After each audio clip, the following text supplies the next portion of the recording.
Welcome back. Welcome back to the Virgo Show. Welcome back to love at the workplace.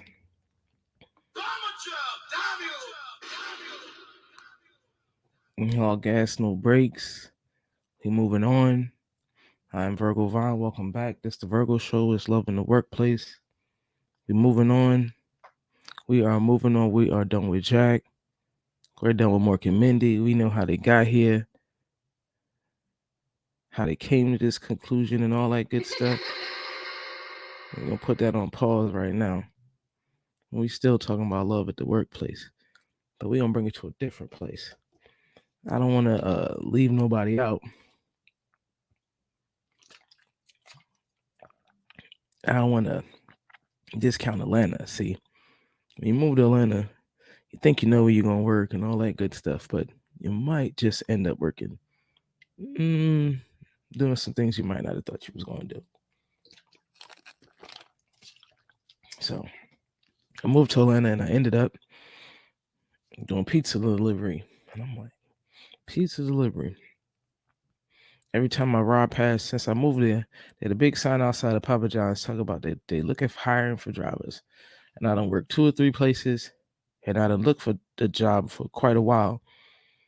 But I kept seeing that place was hiring. All I kept thinking is, shit, they hiring. So I decided, you know what?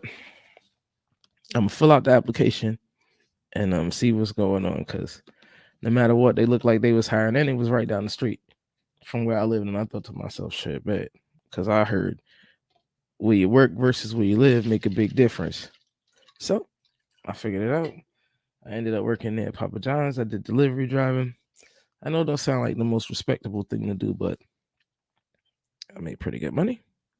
Hmm. Hmm. If you ask my youngest child, that senior year in high school, if you ever had a high school senior, you know what senior costs. Yep, Papa John's paid for all of that. They gave pretty good tips in Atlanta, even if it was a little bit or a lot. It was still a lot of rides in the short term. Either way, it was pretty good tips. But that's where we take a place at. Love at the workplace, right? Right. We're gonna leave out of the other place. Forget all of that. Love at the pizza parlor. Because when I was writing everything down, it hit me like, oh snap, I forgot about that place. I was about to go somewhere else, and it's like, no, no, no, no, no. It's some love at the pizza parlor too. So the you work a lot of different places, and you see a lot of different things. I'm I know I'm not the girliest of girls, and between this cold and COVID that I done just got over them, made the voice even deeper. And if you've been following me, either way, I remember the script of being a lady and like what it was and wasn't. Like a chick could size up a dude and map out ASAP, like off top, what it is and what it isn't. So in Atlanta, everybody was liable to work wherever, like I said. So we had this one young lady who worked at the pizza parlor. Rumor has it, that's what the rest of them was saying. She was a stripper. Every time I looked at her, I thought to myself, she don't really look like a stripper. I know she had like long hair, and then she didn't wear hairnet. I didn't understand that either, but that's not my business. So she didn't look stripper. Like I ain't see no tits. I ain't really see no ass. Like I ain't really. I, I either way, he said she was a stripper. Dude, dude, he looked simple enough. That's the best way I could describe him. It was nothing wrong with him. I wouldn't say he was or wasn't attractive, but he looked like a simple man. All of a sudden, I heard she was dating him. He was the manager. She was dating him. She was a driver, and the drivers had, obviously do deliveries. You're a driver. While she dating him, she ain't doing no deliveries.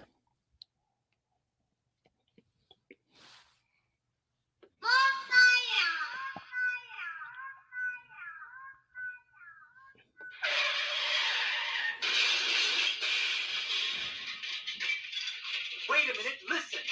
You heard me. Unbelievable. You heard exactly what I said. The delivery driver said she wasn't taking no deliveries. I guess if you fucking a manager, you the delivery driver and you don't want to take no deliveries, you ain't got to. So she decided that she was gonna make pizza. She was gonna be an insider instead of an outsider, but she was an outsider. She was a driver, but whatever. All I know is she and he started riding in the same car. They started coming to work together, and she didn't drive. She didn't drive anymore. She made pizza. Then, if that don't make matters worse,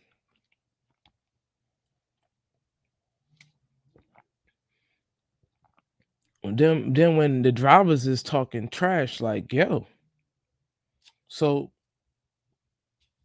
she don't drive?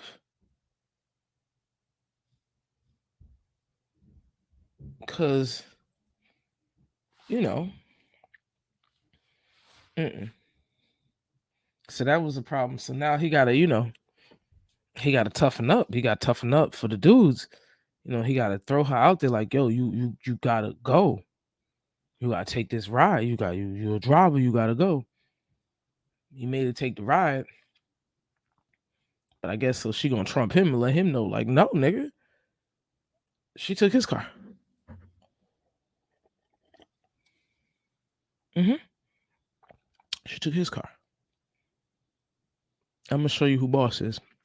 This is at work, and I'm just sitting there looking like, look at this chess match. This is interesting. I wasn't sure how long this was gonna last. Obviously,